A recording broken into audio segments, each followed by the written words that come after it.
tall, big, good-looking guy. Trying to make Jim look better.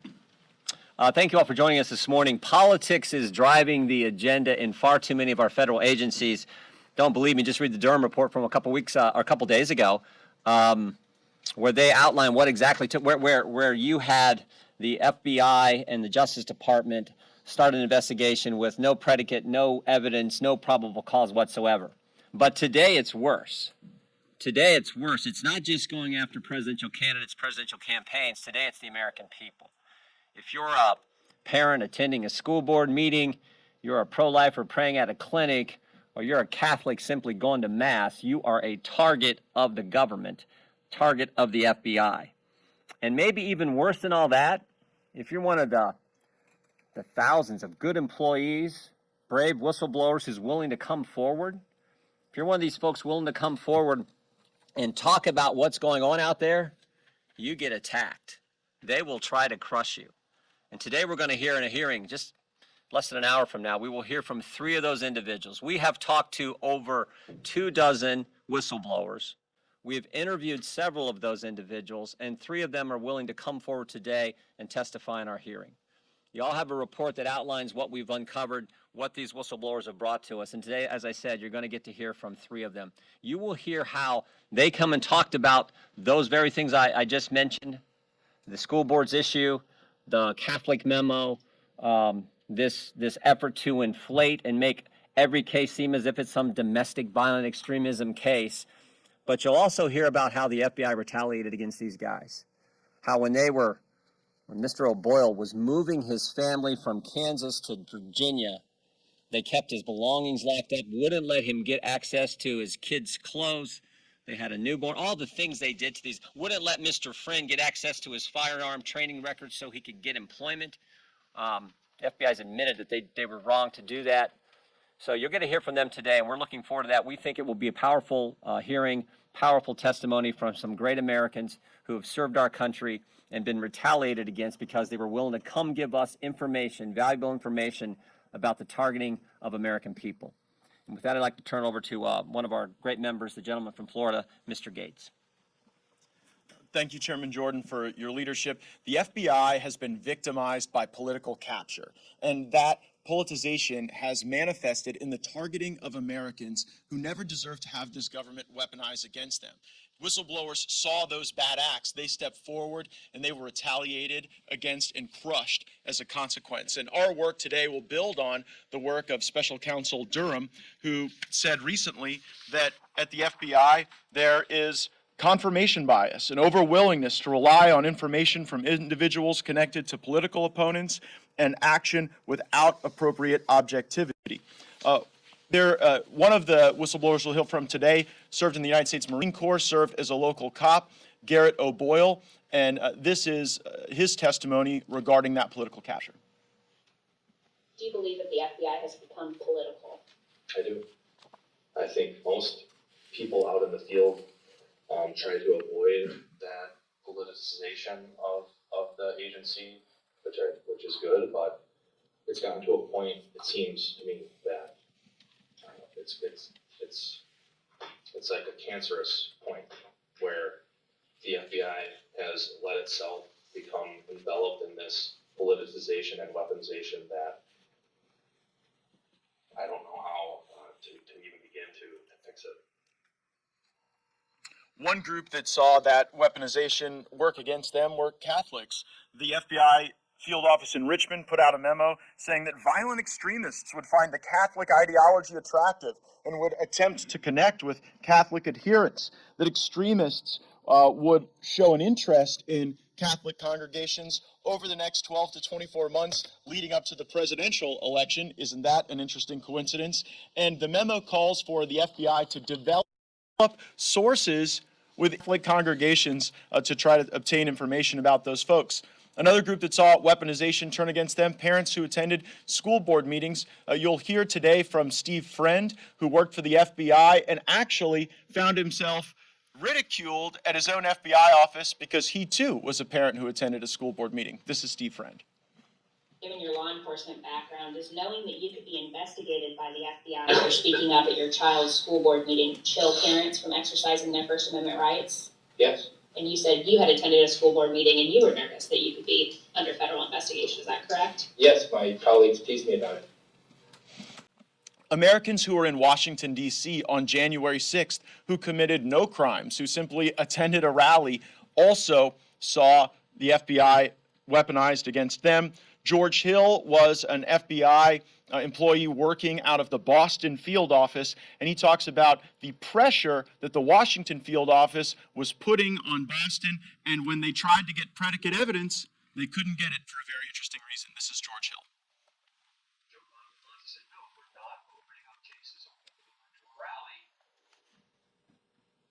Now, I've got to be clear. The SSA for CT2 said, happy to do it, show us where they were inside the Capitol, and we'll look into it. To which WFO said, we can't show you those videos unless you can tell us the exact time and place those individuals were inside the Capitol. To which the SSA responded back, and I was privy to these conversations firsthand, why can't you show us, why can't you just send us, give us access to the 11,000 hours of video that's available? Because there may be UC's undercover officers or CHS's confidential human sources on those videos whose identity we need to protect. Marcus Allen, an FBI analyst who did work around evidence, sharing it with folks. He saw videos that concerned him about the federal government's own involvement in January 6th. Here's Marcus Allen. Video to me indicated potential problems with the investigation as far as informants were concerned, and our organization's potential forthrightness about the utilization of informants there on that day that might have some impact on our cases, and the subjects that we were looking at, and just a general awareness overall for the investigation as a whole that there might have been some kind of potential federal involvement with the activities on January 6th, and I thought it was important enough that it warranted our attention.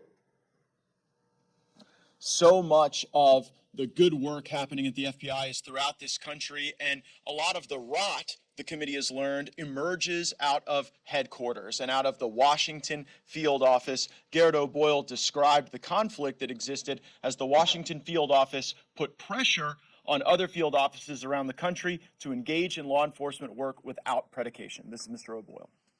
Did WFO pressure other field offices to keep January 6th cases open or open cases? I would say they pressured for us to open cases. One example that I have personally, I made this is one of my protected disclosures, so I'll just touch on it a little bit, but I received a lead about someone based on an anonymous tip, and in law enforcement, anonymous tips don't hold very much weight, especially without evidence that you can corroborate pretty easily. I wasn't able to corroborate anything they said, even after speaking with the person they allege potential criminal behavior of. While I'm trying to figure all that out, I get another lead from the same agent who sent me that lead, and they essentially tried to get me to violate policy or law. Trying to get people to break the law without sufficient predication is a weaponization of our government, and all Americans suffer when resources are misallocated, when stats are padded. Following 9/11, the FBI set up all of these terrorism entities to look outward at people abroad who might seek to harm our country. But a lot of those authorities were turned inward against our own people, and the result was stat padding for the purpose of FBI officials trying to convince Congress that the violent extremism threat was more enhanced than it indeed was, and we got critical testimony on that point also from Mr. O'Boyle. As a DT agent, I encountered similar staff padding or case bolstering. Truth be told, it was one case, but the FBI had me open up 4 different cases because they had me open a case for every individual that I had a articulable factual basis that there may have been potential federal law being violated. Or like on a criminal case, say you're working like a gang, which is this case was like a militia. If you're working like a gang, you have a case open on the gang, and you have a sub-file for each person in it. Like, John Doe 1, 2, and 3, they would all have their own sub-file. Or in my case, John Doe 1, 2, 3, and 4 all had their own separate case, because then the FBI can, from my perspective, the FBI can come back to Congress and say, look at all the domestic terrorism we've investigated. But really, I was working one case, but the FBI can then say, well, he actually had 4. So we, you should give us more money because look at how big of a threat all this domestic terrorism is.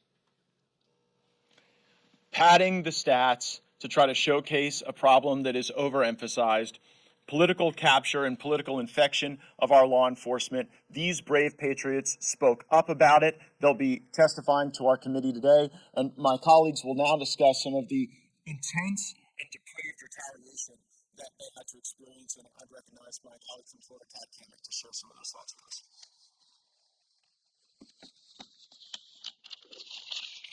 Good morning. I really can't say that this today, what you are hearing, what you will be hearing more of in this hearing in the coming hours, it couldn't be overstated how important this is. I think Representative Gates, you just laid out very succinctly why this is so critical. I know a lot of people back home are wondering, we hear about this weaponization, you guys get up here, you investigate, but nothing ever seems to happen. Think about this for a minute, though. Why this is so critical that we are investigating the weaponization of the Federal Bureau of Investigation and the Department of Justice. As was pointed out, if you are a parent and you attend a school board meeting, there could be an FBI agent in the parking lot scribbling down your license plate number.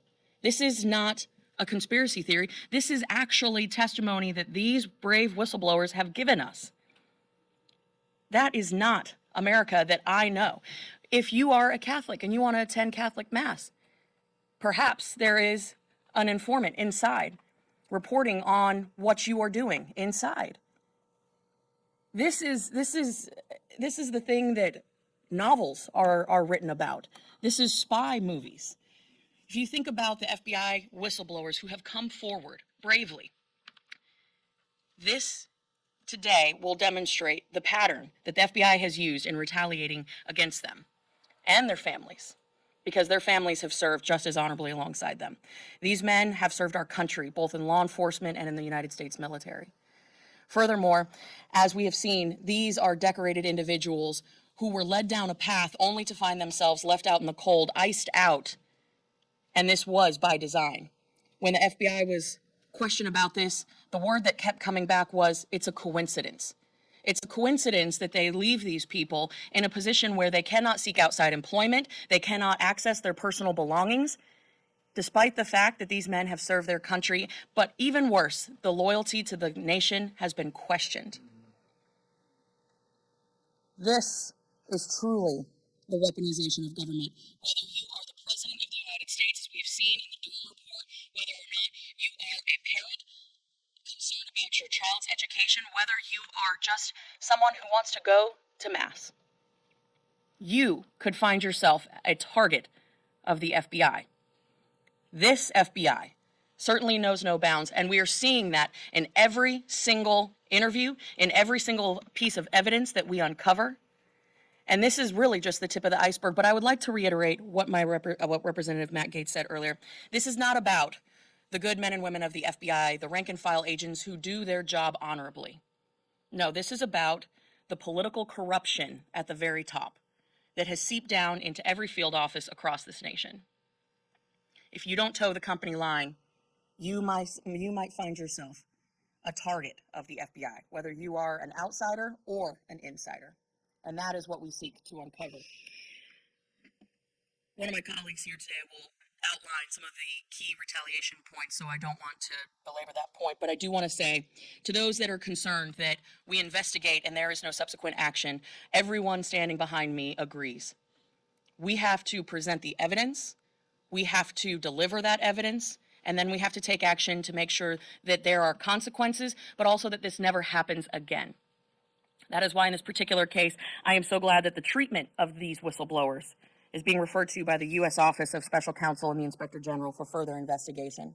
And I would encourage you all today in today's hearing to witness the treatment that these whistleblowers will receive from our colleagues on the other side of the aisle who will seek to discredit them at every turn.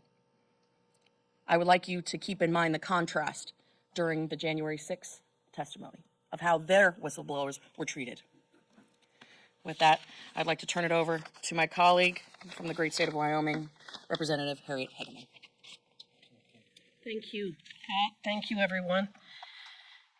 Whistleblowers are protected by law, and the reason is simple and understandable. We must be able to count on disclosures from rank and file employees in order to conduct our oversight and hold people accountable for wrongdoing. The whistleblowers we will be hearing from today have identified and described egregious abuse, misallocation of law enforcement resources, and misconduct within the leadership ranks of the FBI. In short, the leadership in the FBI is politically corrupt.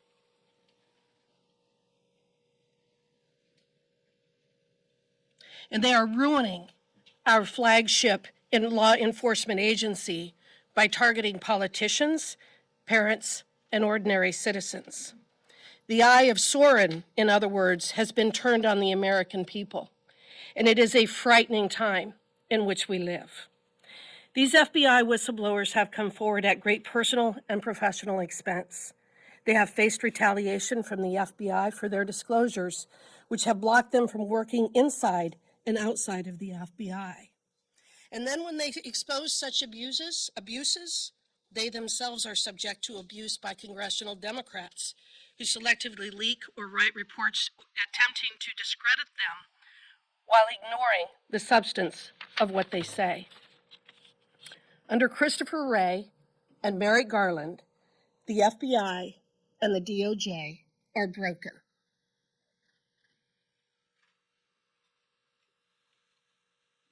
It is politically weaponized against the American people, using constitutionally protected rights as a predicate to investigate and surveil people. They target conservatives inside and outside of the organization, and they are crushing anyone who dares to report their wrongdoing. Again, this is exactly why Congress needs whistleblowers to conduct oversight and course correct these abusive federal agencies. Sadly, what we will see from the Democrats today will not be a focus on the substance of what these brave men have exposed, or a discussion of how to protect our constitutional rights and institutions from the tyrants who are running these agencies. Instead, what we will see is a deflection. They will call our witnesses names. They will scream MAGA and extremist at the top of their lungs. They will pound the tables. They will continue to gaslight us about Russia, Russia, Russia, because that's all that Adam Schiff knows what to say. But make no mistake, they are simply trying to cover up the unforgivable and the indefensible. The creation of a two-tier justice system based on political beliefs and the corruption of our political elites. I encourage the American people, and I encourage you, the press, to start listening, to start reading, to start understanding what has been exposed in our government. And then I encourage you to go watch the movie The Lives of Others, because that is where we're headed if we don't correct what is happening within the FBI and the DOJ. We thank these whistleblowers for their service to our nation, service which includes their integrity and bravery to stand up and expose wrongdoing. They are the ones standing on the wall to make sure that we can protect the greatest republic that's ever existed in the history of the world. They're fighting back against the people who will tear it down. With that, I would introduce Mike Johnson from Louisiana. Thank you. I'll be brief and summarize this because we're going to get to your questions, but let me just say this simply. America works because we're a nation of laws, not of men. The rule of law is incredibly important to maintain a constitutional republic, and it's in jeopardy right now because when you have the Department of Justice and the FBI itself engaged in the activities that we're talking about here today, it alarms the American people. They understand that our institutions are crumbling. The people's faith in our institutions, our system of justice itself, is at an all-time low. It's because of the things that we're highlighting here this morning. Our constituents, and I mean millions and millions of Americans, are deeply concerned about the things that we're talking about here today. They've seen this. And when they found out that parents who showed up at school board meetings were labeled as domestic terrorists, when they found out that the FBI is trying to recruit informants and spies inside traditional Catholic congregations, when they found out that the FBI was meeting regularly with social media platforms over the last 2 election cycles to censor and silence conservative candidates and voices online, when they find out that patriots stand up to blow the whistle on this, and they're being retaliated against by those who are engaged in this corruption, it alarms them, and it should. So we hear back when I'm at home and I'm doing town halls, all of us, we're talking to our constituents, average, everyday, hardworking Americans and families, and they say, why can't you guys stop it? Why can't somebody be indicted? Why can't they be put on trial in a court of law? Well, we're just the Congress. We have a solemn responsibility of oversight. That is exactly what we are engaging in the Weaponization Committee, and it's sad that it's come to this. But I often have to explain back home, we don't have the ability to indict anybody or put them on trial in a court. We're just members of Congress. What we do have the responsibility of doing, and what we do have the power of doing, is putting this on view of the American public, putting it, the facts, I guess, on trial in the court of public opinion. And so that's what this is about. We want these brave whistleblowers to come forward and tell their stories, and it is compelling information. You're going to be shocked by some of the things you hear. But here's something else you need to know. As Chairman Jordan said, we've got a couple dozen whistleblowers. We've only got a few who are able to come forward and put their name and their face to this. You know why? Because the rest of them are fearful that their careers will be ended, that their families will be put in jeopardy, like you're going to hear this morning, that all these things would happen to them as well. And so we respect that. And we're not trying to urge or compel anybody to come forward because we know what's at stake for them. And that is frightening. So we're hopeful that at the end of this, we can bring about reforms, that we can change what's happening here to ensure that the kind of abuses that you're seeing here never happen again. And watch, as was said just a moment ago, watch. You're in a hearing today, watch what the Democrats do. They're going to come out, they're going to try to discredit these men, these brave patriots. They're going to try to say that they're not trustworthy. But I think you can evaluate that for yourself when you hear from them. See some of the video highlights, but see in person today and hear their heart and how they're grieved for America as we are, and that we've got to bring about these changes. So with that, I'll yield back to Chairman Jordan, and we'll take a few questions. Is the Subcommittee willing to withhold any funding for any of the various FBI needs and initiatives to force any change in behavior across the organization, starting with the WFO or the headquarters? I believe the answer to that question is yes. Oh, I'll go here and then I'll go back.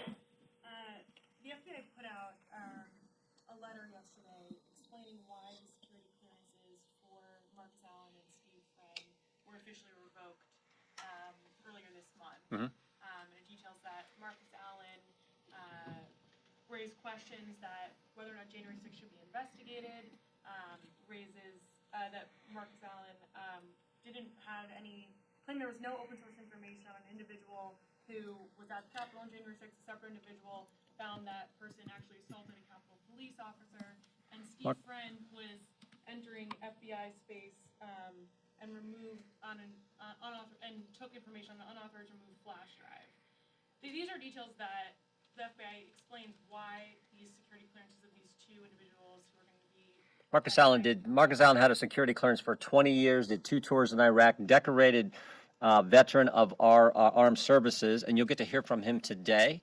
And it doesn't frankly surprise me that the FBI puts out this letter the night before we're going to have a hearing. This is the same FBI who, as I think all our speakers said, same FBI who said it's appropriate to put snitches inside the Catholic Church. It's appropriate to use the Patriot Act against parents and develop a snitch line that people can report them. And these guys, Mr. O'Boyle's the guy who came forward and told us about the 25 individuals, parents who were investigated by the FBI. So it doesn't surprise us. We actually expected it. We were surprised it took them that long to put out this letter about these guys. But you'll get to hear from these individuals today. these brave Americans who are willing to come forward. Understand what the Durham report said. The FBI failed in its fundamental mission of fidelity to the law. They didn't follow the law. These three guys who are going to come testify today, their conscience, their duty to the Constitution compelled them to come forward in fidelity to the law, and you'll get to hear from them here in less than an hour. I hear, and then I'll come back up. We'll take a couple more. I know you and your colleagues have said that there's corruption in the leadership of the FBI, but I think that that memo targeting Catholics in the Latin Mass came from the Richmond field office. So Came from the isn't it possible that maybe this is a little more widespread than just? I still think that I think the vast majority, and our investigation shows the vast majority of the agents are good people doing their job. The Richmond field office obviously had a problem. How 5 people could sign off on that memo, how the chief division counsel, supposedly some lawyer who went to law school and probably had a course on the Constitution, could sign off on that memo astounds me. But they did. Now, the good news is a whistleblower brought it to our attention and the FBI has rescinded it. But I always ask the question, if it hadn't been brought to our attention, if it wasn't for the brave whistleblower, would they really have rescinded it? I don't know. I'd like to think they would. So, again, we think the vast majority of agents are doing a good job. It is problems, as Mr. Gates pointed out, and as our whistleblowers told us in their interviews. The problem is in the Washington field office here and at the headquarters. Last one.